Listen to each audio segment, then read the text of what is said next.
Hello అండి, welcome back to our channel. ఈరోజు బియ్యం పిండి వడియాలు ఎలా ప్రిపేర్ చేసుకోవాలో చూద్దాము. చాలా సింపుల్ రెసిపీ అండి ఇది. అండ్ అలానే మన ఛానల్లో ఇంకా రవ్వతో వడియాలు ఎలా ప్రిపేర్ చేసుకోవాలో కూడా పెట్టాను. ఆ లింక్ వచ్చి డిస్క్రిప్షన్లో ఉంది, ఒకసారి చెక్ చేయండి.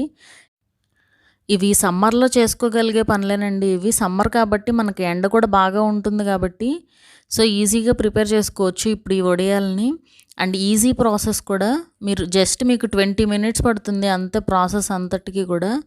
సో ఇప్పుడైతే ప్రాసెస్ చూద్దాము ఎలా ప్రిపేర్ చేసుకోవాలో. ముందుగా దానికోసం 1 కప్ బియ్యం పిండి తీసుకోండి, అలాగే ఒక 9 కప్స్ వాటర్ యాడ్ చేసుకోవాలి ఇందులోకి. ఈ వాటర్ అన్నీ కూడా యాడ్ చేసుకుని కుక్ చేసుకోవాలి బియ్యం పిండిని. మోస్ట్లీ ఒక 5 to 10 మినిట్స్ అన్న పడుతుందండి ఇది కుక్ అవ్వడానికి అండ్ కరెక్ట్ కన్సిస్టెన్సీ రావడానికి. సో ఇలా మిక్స్ చేసుకుంటూ ఉండాలి, కంటిన్యూస్గా కలుపుకుంటూ ఉండండి ఇలా. ఇప్పుడు ఇందులోకి ఒక 2 స్పూన్లు జీలకర్ర ఎంత ఎక్కువ ఉంటే అంత బాగుంటుందండి టేస్ట్. అలాగే 1 స్పూనున్నర ఉప్పు యాడ్ చేసుకోండి. ఉప్పు కొంచెం సరిపోతుందండి వీటిల్లో. యాడ్ చేసుకుని ఇలా మొత్తం కూడా కలుపుకోవాలి. సో చూస్తున్నారు కదా వీడియో క్లిప్లో, ఈ కన్సిస్టెన్సీ వచ్చే వరకు కలుపుకోవాలి.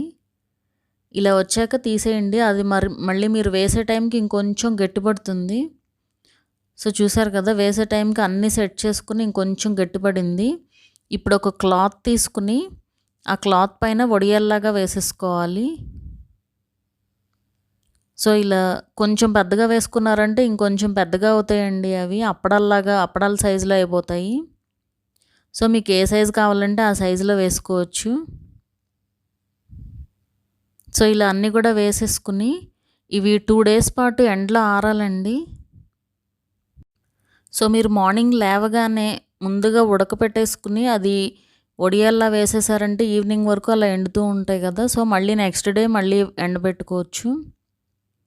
సో 2 డేస్ తర్వాత ఇలా అయ్యాయండి ఇవి క్లాత్ మీద నుంచి తీయడానికి అంత ఈజీగా రావండి. మీరు గనక ఇలా పచ్చిగా ట్రై చేశారంటే అవి విరిగిపోతాయి.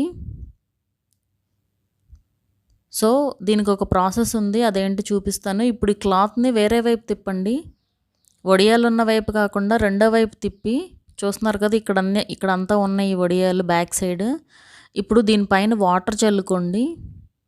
వాటర్ చల్లాక ఒక 2 మినిట్స్ పాటు అలా వదిలేసేయండి దాన్ని.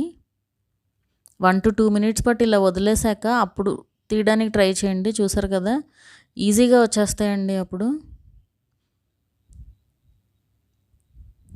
సో ఇలా అన్నీ కూడా తీసేసుకోవచ్చు. చూసారు కదా. సో ఇవి కొంచెం అయితే తడవుతాయండి. ఇప్పుడు వీటిని మళ్ళీ కొంచెం ఆరబెట్టేసేయాలి. మోస్ట్లీ ఒక 1 to 2 అవర్స్ అలా మామూలు మనం ఇంట్లో పెట్టేసినా కూడా సరిపోతుంది, ఆర్ మీకు వీలైతే ఎండలో పెట్టుకున్నా కూడా సరిపోతుంది. ఈజీగానే ఆరిపోతాయి, ఆల్రెడీ 2 డేస్ ఆరినాయి కాబట్టి. సో మీకు ఈ సౌండ్ వస్తుందండి, చూస్తున్నారు కదా.